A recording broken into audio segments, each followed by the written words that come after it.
This is the Empowering Healthy Business Podcast, and I'm your host, Cal Wilder. Each episode, we'll dive into topics important to folks who want to run businesses that are both nicely profitable, sustainable, and scalable, and who want to achieve balance in their lives and realize their potential inside and outside of work. This show is sponsored by SmartBooks, provider of bookkeeping and accounting for businesses. Let's get started. Welcome. This episode is the second of several episodes we're doing dedicated to the financial operating system. Last episode, we tackled step number 1, which is identify your why. We determined why you owned your business, what you were trying to accomplish through owning your business. You gut checked some recent financial performance against those objectives and started defining your business model. Now, in this episode, we're going to do a deeper dive into assessing your financial condition and your financial performance. Step 2 of the financial operating system is to assess your current finances. This is effectively the what you have, and then we'll see how the what you have lines up against the why you have after we do our analysis. So after this episode, you'll have a much better sense for how to assess how your business is performing financially.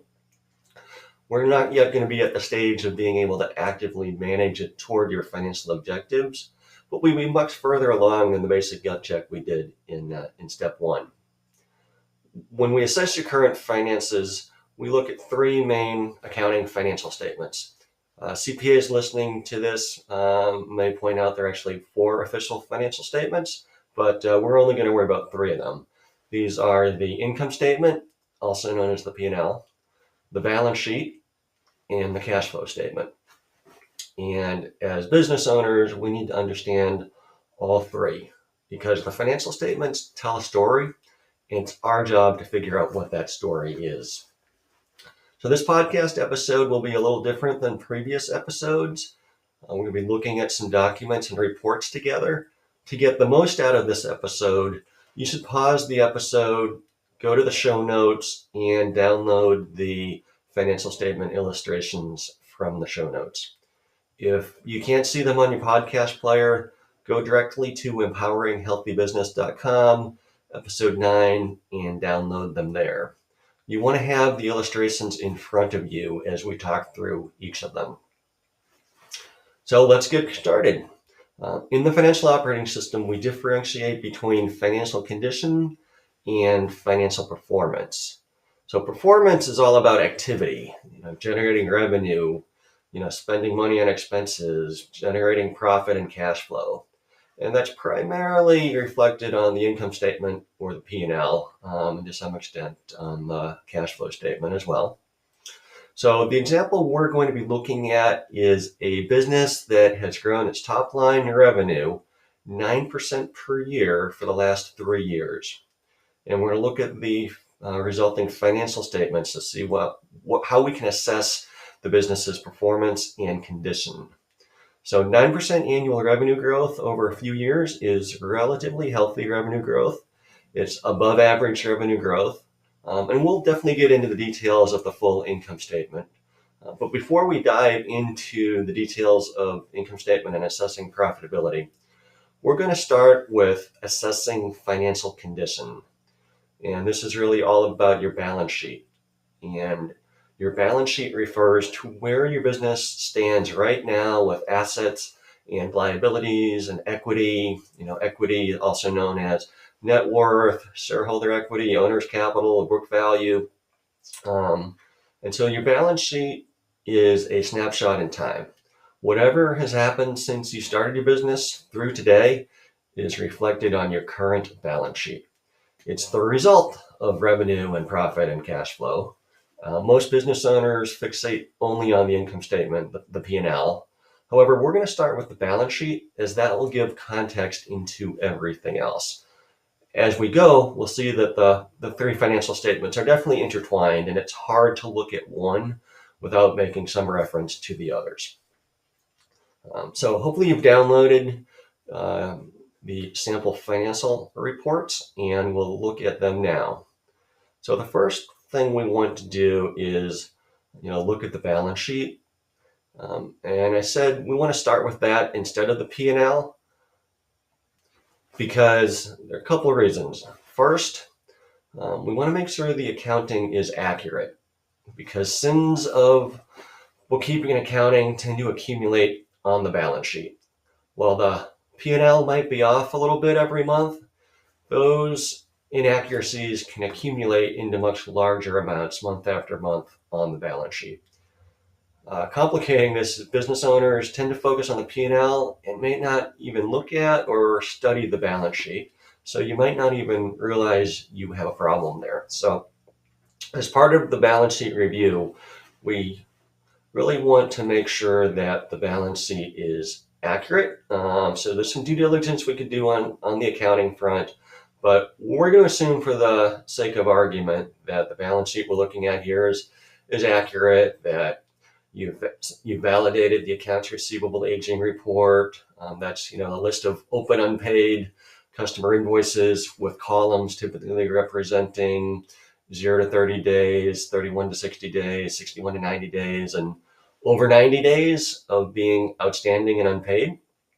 And so if we're not actively managing and writing off uncollectible invoices, we could end up with a balance sheet that has a whole lot of receivables that are more than 90 days outstanding that are never going to be paid. So we could be overstating revenue that way. And there's some other accounts like prepaid expense, accrued expense, customer deposits, deferred revenue that sometimes are important to be used for accurate accrual accounting. However, certain bookkeepers or accountants who are a little bit less skilled or diligent may have a habit of booking things to those balance sheet accounts and then never reconciling the account and not maintaining a detailed schedule to explain what created the balance that's in that account. And the second reason I want to start with the balance sheet is it shows the capitalization of the business, meaning how you financed the business with debt and maybe equity, what distributions or dividends have been paid out, and what we've got left for net worth and cash reserve. So when we look at the balance sheet, we want to understand how it's structured. So there really are kind of 5 segments to the balance sheet. We have our current assets, our long-term assets or other assets. We have our current liabilities. We have other liabilities, and we have equity. So when we're eyeballing the balance sheet, we want to get a sense for, is there debt, meaning lines of credit, notes payable, other borrowings to finance operations or the purchase of assets? And if there is debt, then is it increasing or decreasing? Is there retained earnings, which is down in the equity section? So is the business distributing out all of its profit to owners, or is it building up some net equity in the business that usually is translated into a cash reserve in the business?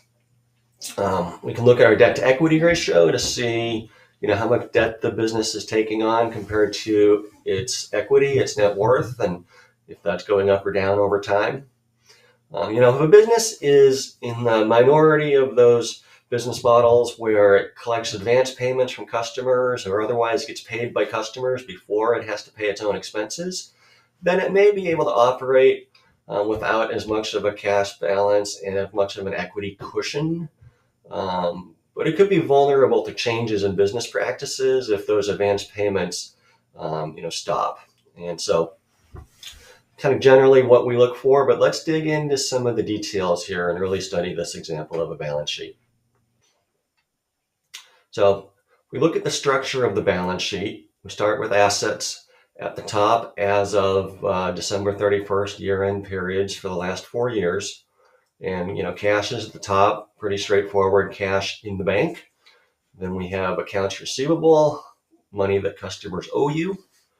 And then we have other current assets that could be prepaid expenses or, deposits on an office lease or something like that. And then we have, total of all kinds of current assets, which reflect the amount of these assets that we expect to receive within the next 12 months. And then we have fixed assets and any other long-term assets below there, and they all add up to the total assets of the business. So then moving down, we get to the liabilities section. There's almost always an accounts payable account. There's usually credit card payable. And then there's some other current liabilities that could be accrued expenses or a customer deposit or something like that. And again, all these balances that we expect to have to pay within the next 12 months are considered current liabilities. Below there, we have our long-term liabilities, which in this example are notes payable. You add it all up, and those are the liabilities. And because balance sheets have to balance by definition, the difference between total assets and total liabilities equals owner's equity. So there's usually some capital that got invested when the business was formed, or maybe over time additional capital was invested in equity. So we have that. Over time, this company made some significant distributions to its owners, and then it retained some profit, net income, and retained earnings in the business. And we add all those up, and we get our total equity. So when we're looking at a balance sheet, kind of want to get a sense for, is there, what's the capitalization like? Is there debt, meaning lines of credit, notes payable, or other borrowings to purchase, to finance the purchase of assets or finance operations? And what's going on with that debt? Is it increasing or decreasing? So in this case, our accounts payable, not really financial debt, but it is a liability that needs to be paid, but it's relatively consistent. Credit cards have grown a little bit as the business grew, but pretty consistent, and same with other current liabilities. So those aren't really sources of financing per se, but if one of them was going up dramatically, perhaps the credit card went from being paid off every month to being a source of longer term financing. So we want to identify that. We get down to notes payable, and we see that our notes payable started out at $100,000, and then it crept up and it's now $150,000. So our notes payable increased by 50% over this period of time. So we want to make a note of that. Then we want to look at what do we have for owner's equity, the net worth of the business. And we can see that it's actually gone down slightly over the course of these 3 to 4 years. And so that's interesting. We want to analyze that a little bit more, because there's the business, although it's been growing 9% a year, its net worth, its equity has not increased. It's actually gone down an average of 2% a year over these few years. So we can look at some ratios to help us understand. For example, the debt to equity ratio for businesses that have debt gives us a sense for how much debt is there compared to equity. So we take our debt and we divide it into our equity. And we start out at 0.3, and then as the equity stays relatively flat and notes payable increase, then we end this analysis at 0.5. So it may not seem like a big increase, but that's about a 60 or 70% increase in debt to equity ratio. Let's circle back here because we know this business has been growing revenue at 9% a year for the last 3 years. So we might think that's good. Maybe cash and net worth have also increased 9%. But when we look at the balance sheet, it tells us a different story. Cash is at the top of the balance sheet, although really changes in cash are really the outcome of activities in other accounts on the balance sheet. So cash has gone down. It's gone down an average of 20% a year for the last few years. So why is that? So balance sheets, as I say, balance sheets need to balance by nature. And so cash is kind of the output of changes in other assets and liabilities.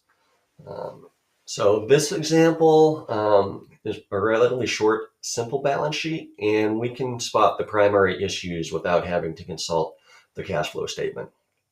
So accounts receivable increased in dollar terms 18% a year.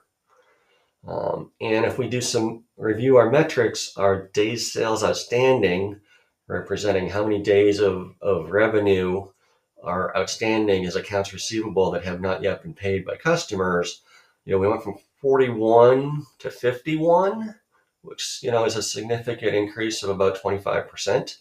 And so our accounts receivable have been growing. So that's really depressing cash because we haven't collected the cash yet. We're still owed by customers. And as the business grows, customers owed us more and more money every year.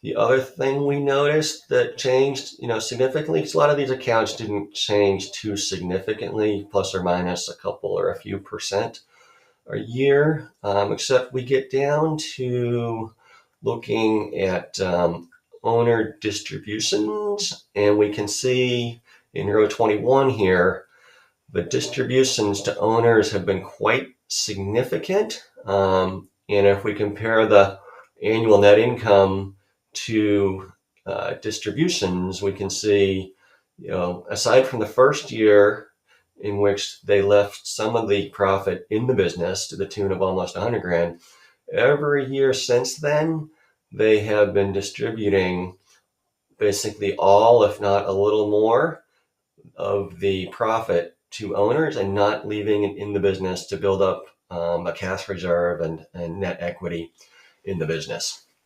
So those are the two main factors that drove cash. Accounts receivables went up and consumed more and more cash waiting receipt, and the owners paid out all the reported profit, even the uncollected portion of it, as distributions. And so that tells the story, just like if we looked on the cash flow statement, it would tell the story as well. And so we got to ask ourselves if, accounts receivable went up and the owners were paying themselves out slightly more than the annual profit, including the uncollected portions, how can the business afford to pay out all its profit as distributions? And so the only way to really do that is to this company effectively borrowed to help fund those distributions. If we look at our notes payable line, it went from $100,000 at the beginning to $150,000 at the end. So $50,000 of those distributions were effectively borrowed from notes payable. So cash has gotten a lot tighter. Cash is down, almost in half from where it was at the beginning. And if we start to look at some ratios, it gives us a little more color commentary on that. Our cash balance as a multiple of monthly operating expenses, was a pretty healthy 1.4 times at the beginning, meaning we had 1.4 times our monthly operating expenses as cash in the bank and never had to worry about making payroll or getting on payment plans with vendors. We just afford to pay everything when due. Now, at the end of the period, we're down to 0.5x. And typically when we get less than 1, it starts to introduce a lot of stress and wasted energy and money to figure out how to pay bills and manage cash flow instead of doing things that are going to drive revenue and quality and customer satisfaction and retention and profit for the business. The other thing we can look at is our debt to equity ratio. So that reflects, how much debt the business is carrying divided into its equity. So, how much of the net worth amount is reflected in borrowings of financial debt. So we know the net equity is relatively flat, actually down slightly over this period, and our debt went up from 100 to 150. So naturally, our debt to equity ratio went from 0.34 at the beginning to 0.53 at the end. And that may not seem like a lot, but it's a 60% increase in debt relative to equity in the business. So I think you can see from this example, what looks like a nice business growing 9% a year actually has some serious financial issues to resolve. Okay, moving on to the income statement to start to look at financial performance. So before we look at an example with actual numbers for 3 or 4 years, let's talk about the segmentation or the structure of the different parts of the income statement. We've got our revenue, which I think we're familiar with all the sales of the business. And then we have our cost of goods sold below that, which represents, third-party hard costs, the cost of inventory, the cost of, potentially delivering products. This is not labor though, unless there's some subcontract service provider vendors. This might include some of their labor, but this is not including any of your payroll cost. It's just third-party hard costs of goods that are sold as part of revenue. Then we get our gross margin, which is difference revenue minus COGS, and what's the gross margin percentage of revenue. That's pretty straightforward. Then we want to talk about the labor cost and the cost of services to deliver that revenue. So this is typically payroll, and there may be a few other service-related costs in there too. So this is not the total payroll of the business. This is just the payroll of the employees who are directly delivering the revenue. This isn't the sales and marketing team. This isn't the office manager and the CEO. This is only people who are directly delivering the revenue.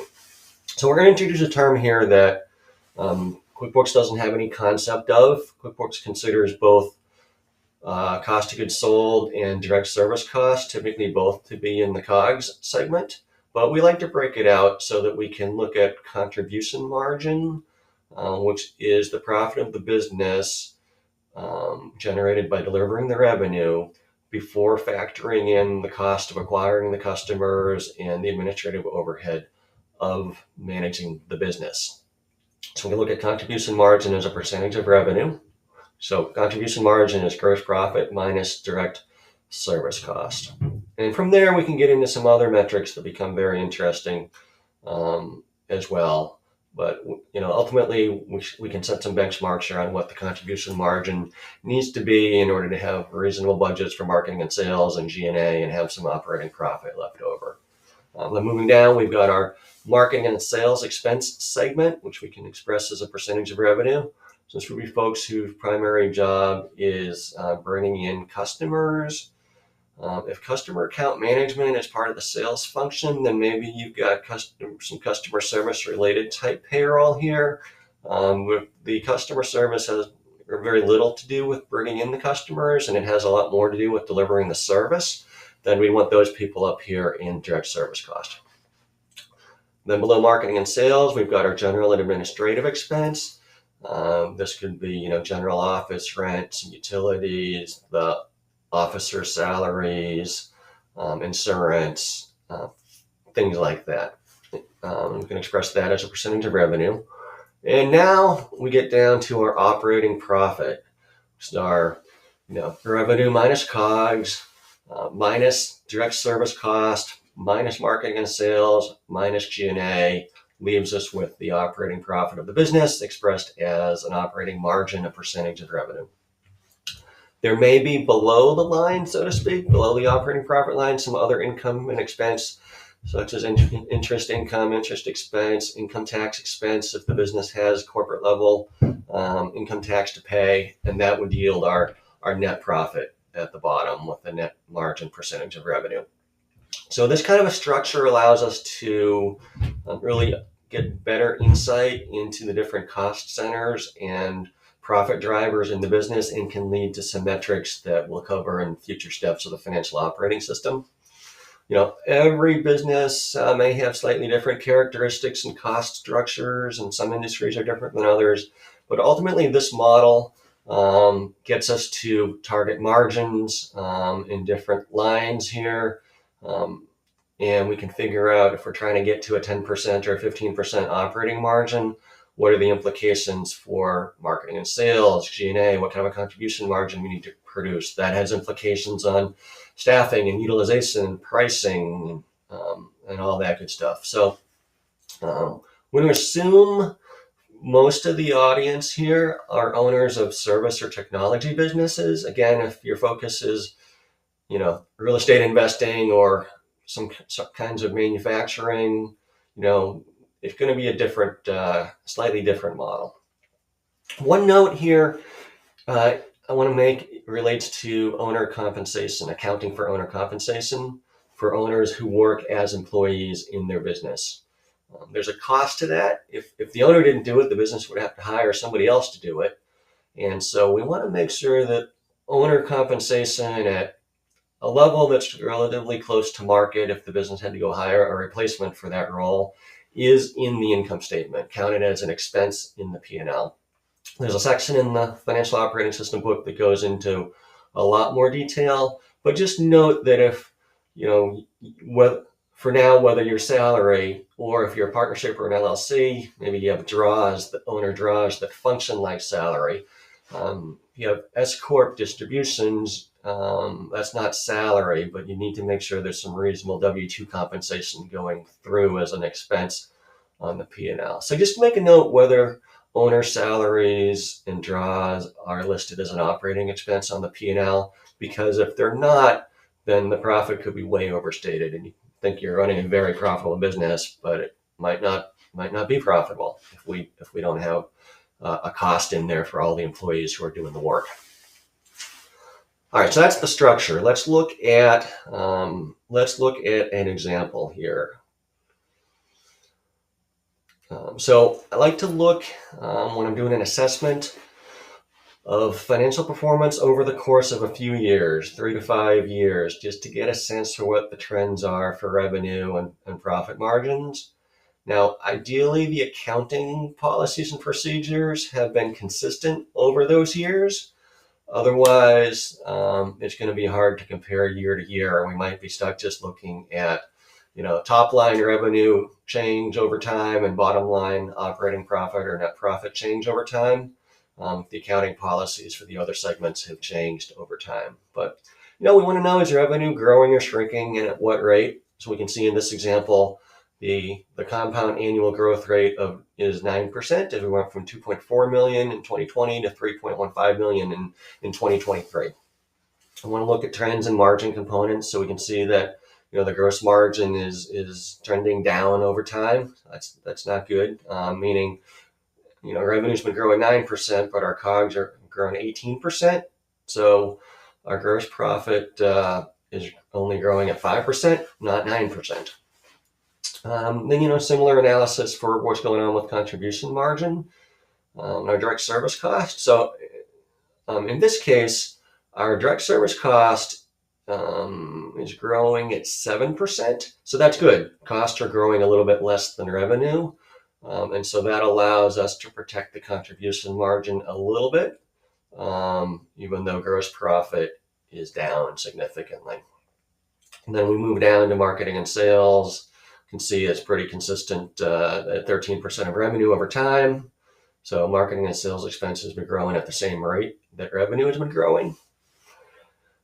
General administrative expense, though, has been inching up. And, the net impact of 1 or 2% a year is 16%, 1 or 2% of revenue, going from 17% of revenue to 20% of revenue.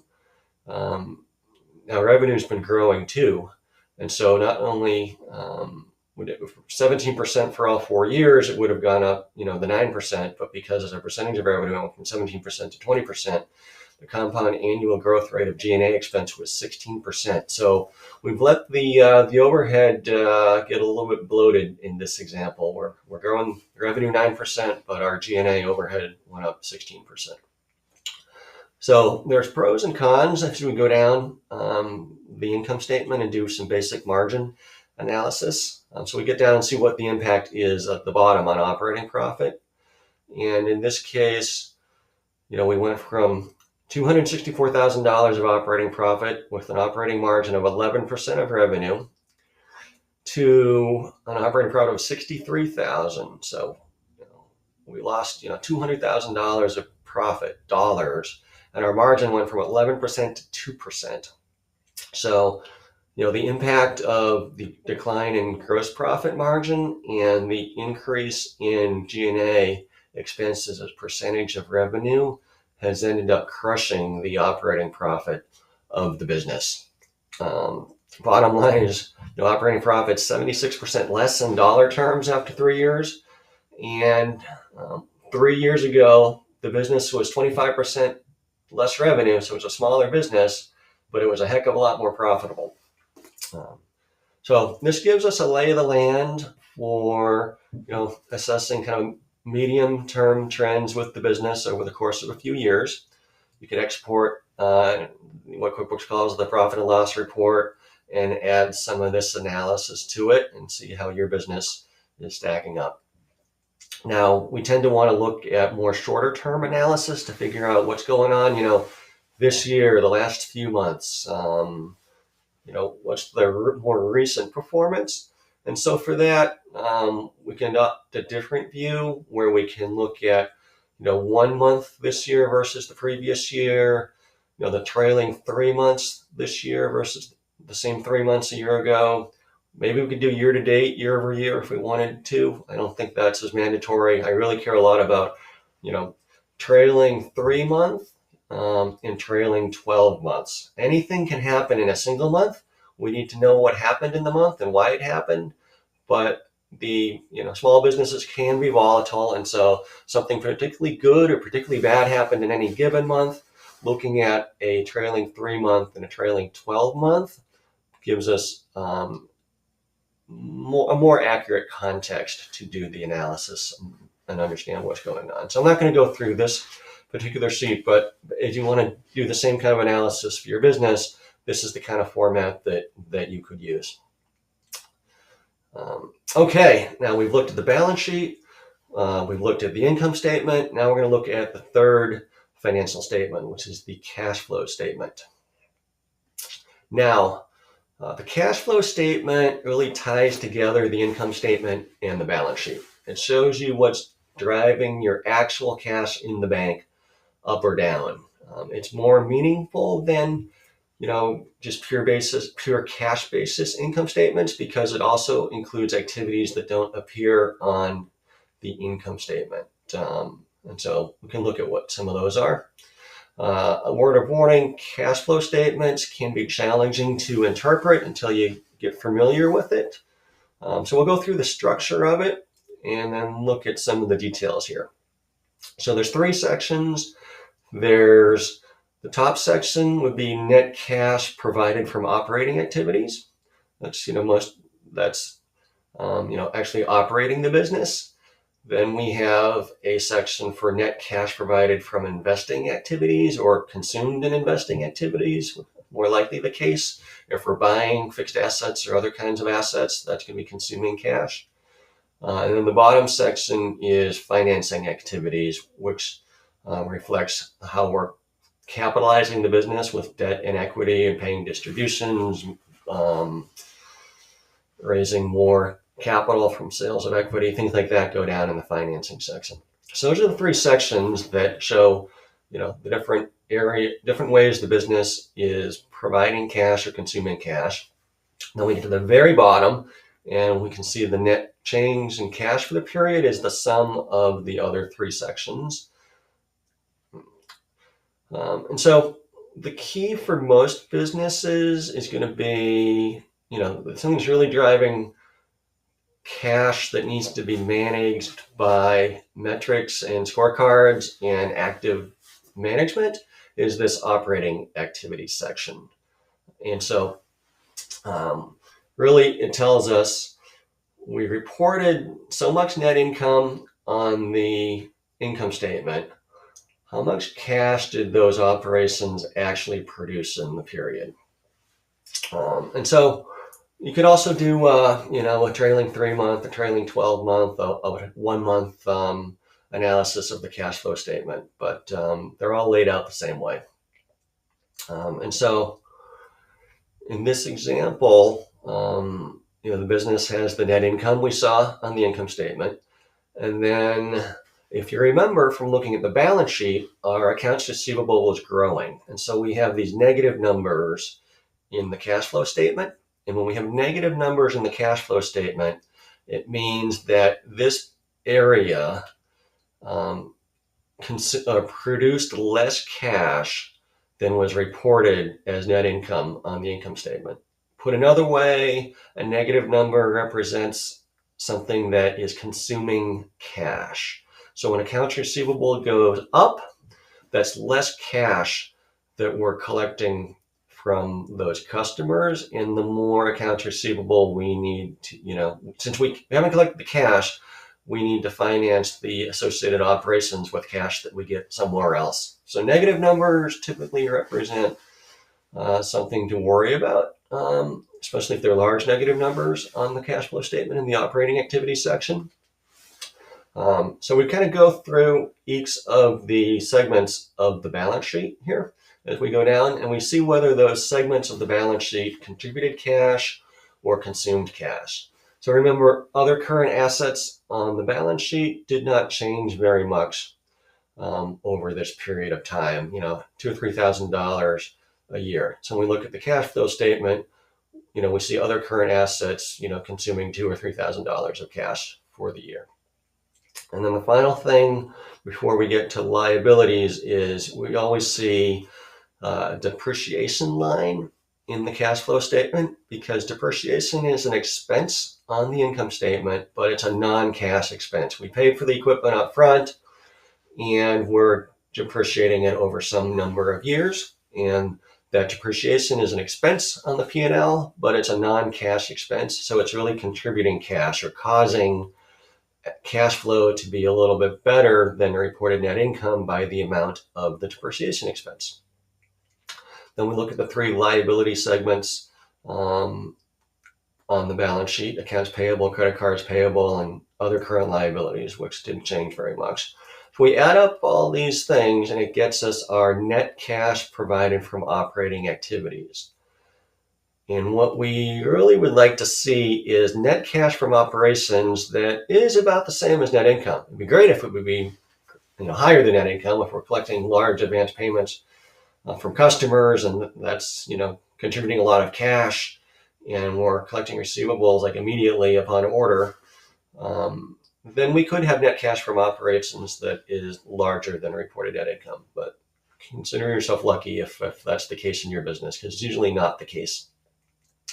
If we can convert 80 or 90%, of accrual basis net income into cash from operations while we're growing the business at some significant annual percentage, that's a win. All right, then we move down to investing activities. We bought $10,000 a year of fixed assets, so that's a negative $10,000 consuming cash. If you remember, the balance on the notes payable went up by $50,000 over the 3 years, so we can see that here.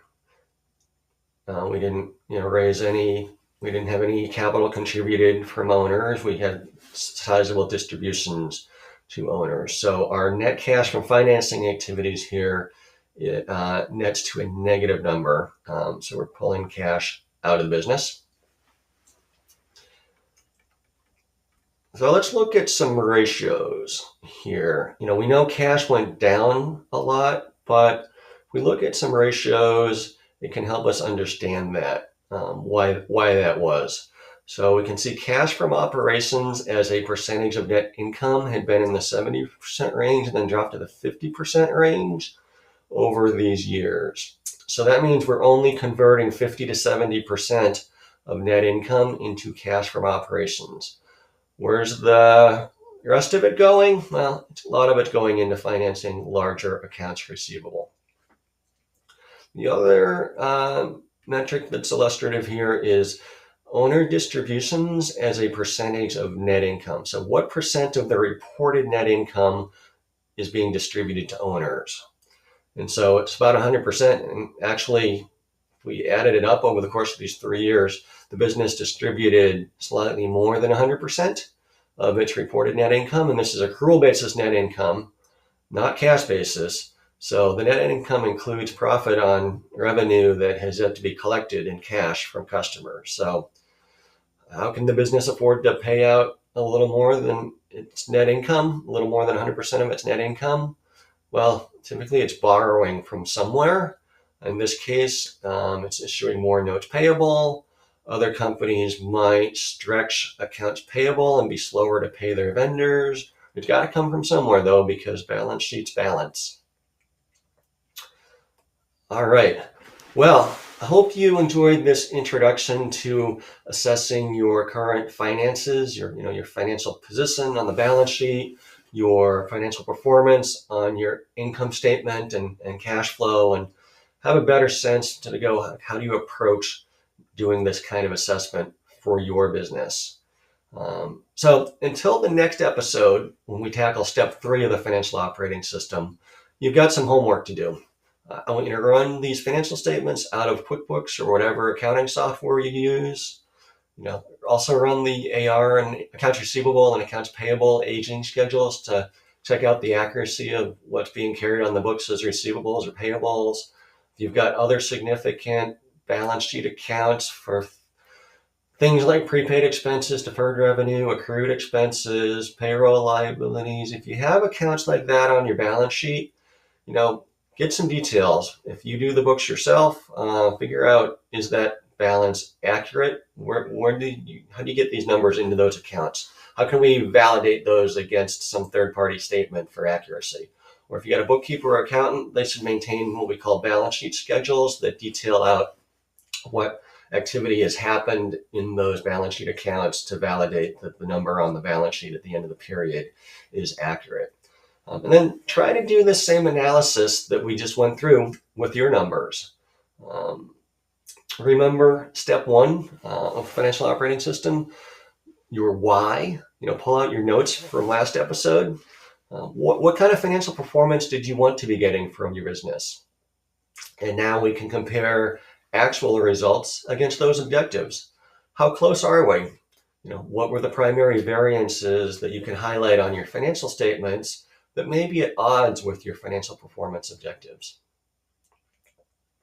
The next episode, we'll proceed to step number 3, which will be a deeper dive into defining goals and metrics for your business. We'll take the results of steps 1 and 2, and we'll determine a set of metrics you can track along with associated goals for those metrics that will help you steer your business toward your financial objectives. If studying and implementing the financial operating system and doing this kind of analysis is too daunting to do on your own, or you've got better things to do with your time, you can schedule a consultation with me. I can lead you through the process for your business and help you get more control over your business's financial performance. Another episode in the books. Thank you so much for tuning in. For show notes and more, visit empoweringhealthybusiness.com. If you would like to have a one-on-one discussion with me or possibly engage SmartBooks to help with your business, you can reach me at C-A-L, at empoweringhealthybusiness.com or message me on LinkedIn, where I am easy to find. Until next time, this is Empowering Healthy Business, the podcast for business owners, signing off.